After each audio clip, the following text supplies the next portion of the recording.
জয় জগন্নাথ। রথযাত্রায় তথা বছরের এই দিনে প্রভু জগন্নাথ তার ভাই ও ভগিনীর সঙ্গে মাসির বাড়ি বা গুন্ডিচা মন্দিরে বাস করতে যান। পুরীর জগন্নাথ দেবের মন্দির থেকে ৩ কিলোমিটার দূরে এই মন্দির রয়েছে।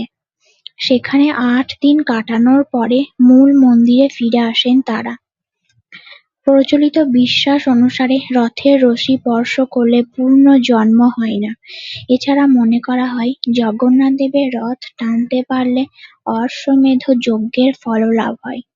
নববিবাহিতরা রথের রশি ছুঁয়ে তাই প্রভুর আশীর্বাদ নেন।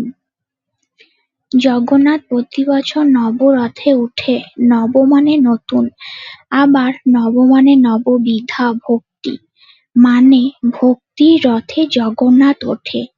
ভক্তি দিয়ে গড়া রথ।